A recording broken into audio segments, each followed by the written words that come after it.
je veux vivre près de toi, Seigneur. Oui, je vais marcher près de toi, Seigneur. Bonsoir, bonsoir, messieurs, dames. Pardonnez-moi de vous importuner. J'espère que vous avez passé une excellente journée. Je ne serai pas long. Aujourd'hui, c'est peut-être un jour banal pour toi. Tu rentres après le travail. Tu rentres voir ta femme, ton mari, tes parents, tes frères et sœurs.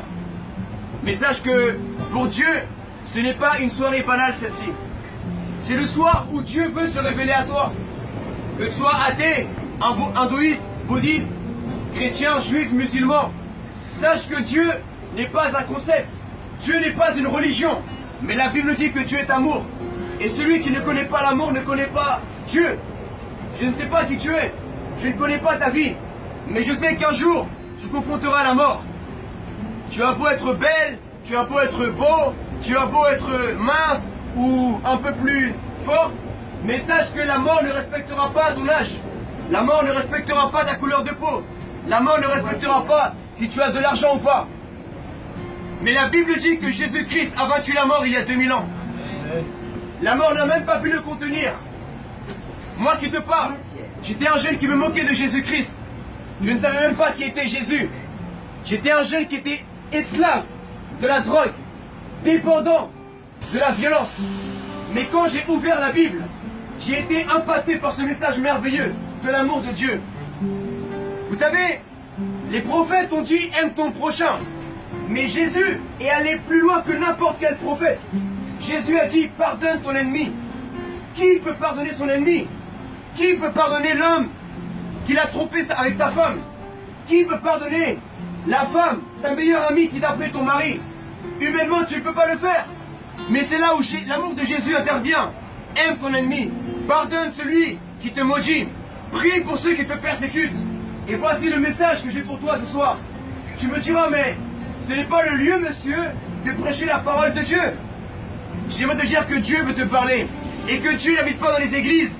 Dieu n'habite pas dans les mosquées. Dieu n'habite pas dans les synagogues. Dieu veut habiter dans ton cœur aujourd'hui. Voilà pourquoi la Bible dit que Dieu créa les cieux et la terre en 6 jours. Mais on ne dit pas que Dieu s'est reposé au 6e jour. On dit que Dieu s'est reposé au 7e jour, après avoir créé l'homme. Ça veut dire que lorsque Dieu a créé les animaux, la terre, les étoiles, il n'a pas trouvé un endroit pour se reposer. Mais lorsqu'il a créé l'être humain, il s'est reposé dans le cœur d'Adam. Et aujourd'hui, Dieu aimerait se reposer dans ton cœur, mon frère. Tu as ouvert ton cœur à ta copine, tu as ouvert ton cœur à ton copain, mais es-tu prêt ce soir à ouvrir ton cœur à Jésus-Christ? Jésus, c'est pour les Arabes. Jésus, c'est pour les Noirs, les Chinois, tous les peuples de la terre, mesdames et messieurs. Je vous prêche ce soir, non pas une religion, mais je vous parle du Dieu d'Israël.